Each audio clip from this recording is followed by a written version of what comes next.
So we've got the AORUS X5Sv5-SL1 up here, and we're going to go ahead and take a look at some of the benchmarks on this system and see how well it performs. The first one we're going to go ahead and run is Crystal Disk Mark, and then after that we're going to do 3D Mark Firestrike and Skydiver, possibly also Heaven as well too. And then after that we're going to go ahead and take a look at all the temperatures and see how well everything performed and how hot it got under a heavy workload. So the first thing we're going to go ahead and do is just go ahead and start Crystal Disk and come back and take a look at the speeds for the read and writes on the PCIe SSD that's in there. It is a 256 gigabyte NVMe drive, so it should be relatively fast. Those are some of the faster drives that are out on the market right now. We'll go ahead and we'll let this run. We'll come back and look at it in just a little bit. All right, and it looks like Crystal Disk Mark is about wrapping it up right now, so we'll go ahead and start going through the numbers while it's finishing up. For the read and write speeds on just a regular sequential read and write, it's going to be 1,693 and then 1,259 megabytes per second on the write speed. For the 512K, it got 986.3 read megabytes per second and then 1243 on the write speeds. For the 4K test, it got 50.80 and for the write, it got 143.9. For the 4K QD32 test, it got 595.8 on the read speeds and 383.3 megabytes per second on the write speeds. Just to kind of put that in comparison, the better the numbers they are, the higher the numbers they're going to be.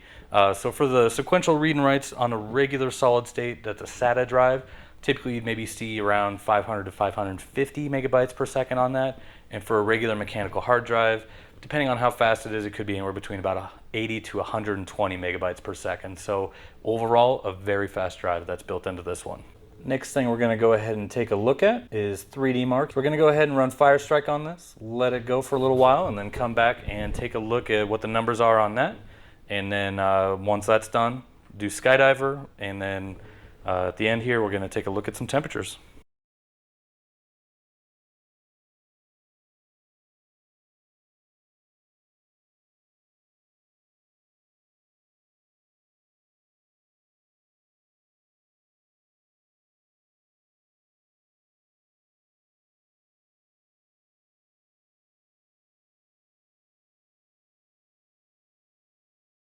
Alright, so Firestrike is finished up and we've gotten our results in for it. The graphics score on this one came up 9,393.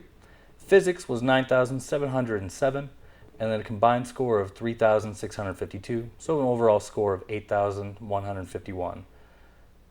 And so this puts it at better than 58% of all of the results, and again that's for desktops and laptops, whatever kind of configuration. So for a 980M graphics card and an i7 processor, that seems to be right on par with about everything else I've seen for the most part. And let's go ahead and start up Skydiver from here. Let that run for a little bit and we'll come back and take a look at the numbers.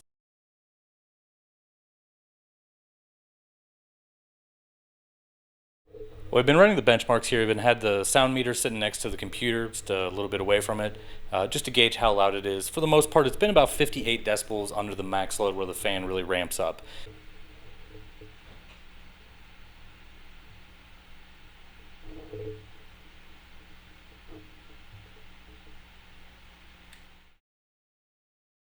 Skydiver just finished up, so let's go ahead and take a look at the numbers for this one. For your graphics card score, we've got 29,498. Physics score is 8,841, and a combined score of 16,486. So the overall score on this one was 20,636. And then when we come down here, puts it at about 72% better than all of the results for any computer that's run this test. And then the last benchmark we're going to go ahead and run is going to be Heaven. Go ahead and change the settings on that to Ultra. Run it and then benchmark it once it starts up.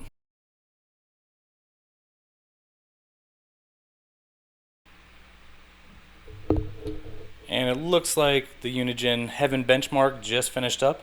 So on the Ultra settings on this, we did get a frames per second of 167.6 with a score of 4,228.